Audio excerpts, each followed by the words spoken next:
Acharya Shankaracharya in Upadesa Sahasri 18:218-219 Prishtam Akānkṣitam vākyaṁ duḥkhabhāvām Abhīpsitam. Everyone asks for knowledge and definitely not for action. A student wants happiness and also wants to be free of sorrow. Akānkṣitam vākyaṁ, that has been desired by the student.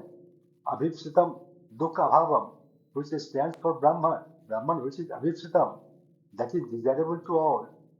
And duḥkhabhāvām, that is free from sorrow. That Brahman should be taught to the student. Katham hi idam nivartyata dukham sarv atmana mama iti prabhavanurupam yat vākyaṁ dukh nivartakam. When will my sorrow go and when will I be relieved of the sorrow totally? In keeping with such a question, whatever be the means of removing sorrow, that teaching should be given by the teacher. Verse 220 says, Sute swātmani nasanka pramanye sati vidyate tasmat atma vimuktatvam pratyayati tadvacha bhaktavya tadartham syat virodhe asati kenchit. Before removing sorrow, one has to find out whether there is sorrow on the self or otherwise. A scripture says that there is no sorrow in the self to be removed. Therefore, our sorrow is a wrong expression, but we are not free from sorrow. These two things cannot coexist. According to Vedanta, working for elimination of sorrow is not possible because such a thing does not exist. We should never work for elimination of sorrow, but always work for that. Our sorrow is a wrong idea. This is called viparit bhavana nivriti. Nididhyasan alone can help us get rid of the viparit bhavana. We should negate our feeling that we have sorrow. Therefore, Shruti is definitely an evidence which reveals the fact freedom of self from sorrow is revealed by Shruti. We understand this or we do not understand this. We may argue that we are not convinced of what the Shruti said. Our experience contradicts the evidence of Shruti. Now Shankara says that you can never experience contradiction between direct knowledge and experience. Two evidences can contradict if both of them do not deal with the same object.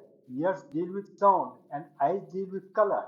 Ears cannot question the efficacy of color and eyes cannot question the efficacy of sound.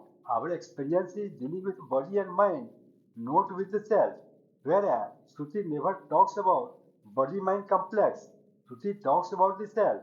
Hence, there is no contradiction. Verse 221 says, Ito anyo anubhava kasit atmano no upadete of vākyaṁ vijantam vākyaṁ iti sute. Other than the knowledge born out of Mahavākyaṁ, knowledge of self is impossible, illogical, and improbable because any particular experience born out of mental modification belongs to the non-self.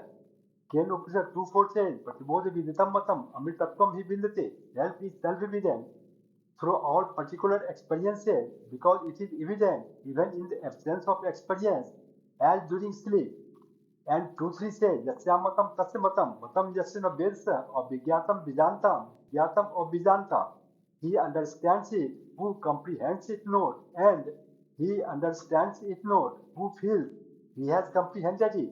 It is unknown to the master of knowledge, but to the ignorant it is the none. Vedanta Upanishad 2:14 says, Yen idam sarvam vijanati tam ken vijaniyat vidyataram are ken vijaniyatiti. How can one experience the self who is the experiencer of everything? How can the experiencer be experienced? Or how can the subject of all experiences be the object of any particular experience? Therefore, bliss of self is never experienced. For the bliss to be evident, mistaken sorrow has to be removed. Mental modification is required to knock off the sorrow, not to reveal the ever evident self.